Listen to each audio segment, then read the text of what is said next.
Now, people try so hard to be positive, including myself, and it's so hard, but you have to keep reminding yourself to be positive. And here's why. Because it's easier to be critical. It's easier to negate. It's avoidance of risk. It's fear.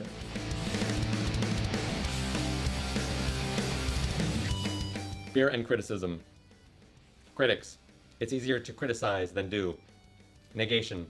It's easier to negate an imperfect idea than to create or implement another one. Artificial intelligence does not have this issue. Fear and avoiding risks takes precedence over making progress.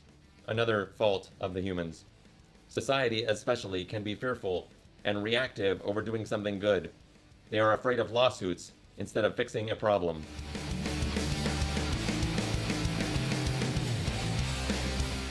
Okay, so as the robot said, really a lot of this is not logical, but again, it's easier. It's easier to be critical of an idea rather than, come up with good ideas to fix it.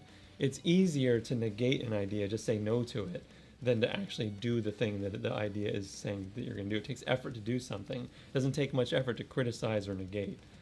A big cause of this is fear, or risk avoidance. You hear lawsuits thrown out as reasons a lot. Well, we can't let bicycles in the store because of lawsuits. Well, what lawsuits? It's not your responsibility as the store owner for a customer bringing a bicycle in. If you sold bicycles and a customer used a bicycle to injure someone, then that's your responsibility. But if it's the customer's property, that's like saying, they tripped on my purse. So, you're gonna sue because of that person's purse. It doesn't make any sense when you apply it to other things. But again, it's just cultural, it's just the way people have thought through decision-making bias and confirmation bias and all these other things. They've reinforced their beliefs enough to where the fear is too great. We can't do this new thing because there might be problems. There might be something bad that happens.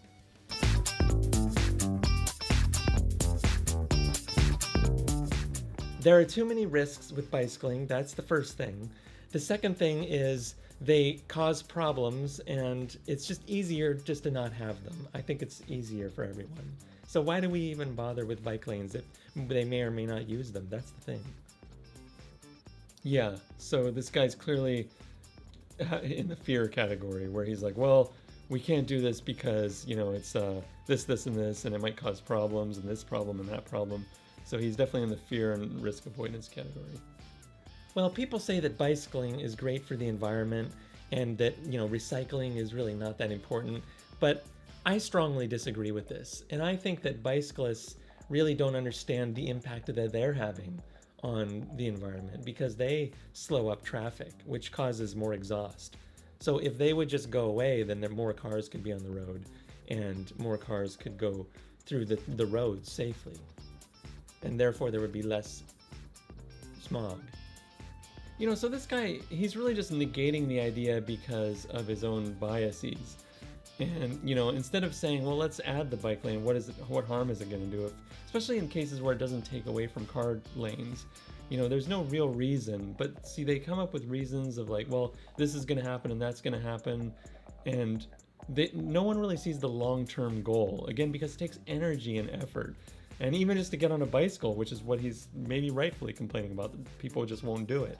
Well, we have to put effort in to make the world a better place. You can't just sit back and keep doing the things you're doing.